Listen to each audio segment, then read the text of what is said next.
Hello mga beshi, ayan, gagawa po tayo ng biko. Ayan, yung muscovado sugar po ang ginamit ko dyan mga besh. Kasi hindi po ako gumagawa ng biko pagka wala po akong muscovado sugar. Ayan, ayan na nga po. Pagkatapos ko nga pong nilusaw yung aking muscovado sugar kasi may mga buo-buo po yung kaya pinakukuluan ko talaga yun. Tapos ini-strain ko. Katapos, ayan naman ang aking gata mga besh. Lulutuin ko naman yan hanggang sa medyo magmamantika na siya mga besh. Saka ko siya ihahalo yung aking muscovado sugar. Ayan. Aantayin po natin siya talaga. Halu-haluin natin hanggang sa parang lutong-luto na talaga siya mga besh. Then, ayan na nga. Nilagay ko ng aking muscovado sugar dyan kasi talagang medyo nagmamantika na yung ating gata. Tapos, ayan naman besh, pinaghalo na natin sila. Yan naman aantayin natin naman yan na medyo konti na lang din siya, medyo tuyo na siya ng konti. Hindi naman tuyo-tuyo, basta magbabawas na siya sa ganyang dami. Kumbaga, kalahati lang matitira dyan. Saka natin ilalagay yung ating sinaing na bigas na malagkit. Ayan. Yan ang pinaka-part na yan, ang pinakamahirap na maghalo dyan. Kasi, ayan, best, umaapaw yan. Ganyan. Kailangan halo ka ng halo at medyo maina lang yung apoy mo. Kasi nga, yan ay kulong-kulo na talaga siya. Kasi nga, pinagsama natin ang asukal at saka yung ating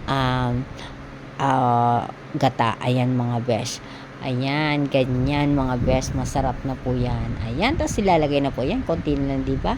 Ayan, lalagay na po natin ang ating malagkit na sinaing. Ewan ko lang po sa iba kung ganyan din sila na sinasaing muna nila yung bigas na malagkit. Kasi sa akin po talaga ay sinasaing ko para pantay po yung luto niya mga besh. Ayan. Tapos yan ang pinakamahirap dyan. Yung maghahalo-halo ka talaga. Ayan, mix ka ng mix para na magko-combine talaga yung asukal doon sa malagkit. Ayan. At saka pag nagsasaing ako ng bigas na na malagkit, kailangan non-stick yung aking pinaglulutuan para wala pong madidikit at walang sayang na malagkit. Ayan mga besh, tignan mo, buong buo ko siya nakukuha. Ayan mga beshi, ayan, tapos halu-haluin na natin yan. Ganyan ako ang magluto ng aking biko. Ayan, kailangan haluin natin hanggang sa talagang matuyong-tuyo siya mga besh. At yung parang nakikita mo yun sa gilid, bumubula-bula yung mantika. Yan ang pinakamasarap doon. At saka gusto ko nga sa biko, yung medyo may matigas-tigas, yung parang natututong ganyan. Ang sarap. Ayan. Pero hindi ko na yan pinagaganyan kasi nga non-stick po yung ginamit ko na kawali. Ayan mga beshi, ang ating biko. Ayan, tuyo na siya. Pero anuhin pa rin natin yan, haluin pa rin natin ang haluin. Ayan, nag-mix na talaga siya. Haluin natin ang haluin yan hanggang sa talagang magmamantika na yung gilid niya mga besh. Ibig sabihin, lutong-luto na yan at matutuyo na yan. Parang basa lang yan. Pero, pagka inilagay na natin sa Tupperware yan mga besh, ay lutong-luto na yan mga beshi. Ayan ang ating biko. Ayan mga besh. Ayan. Luto na po yan.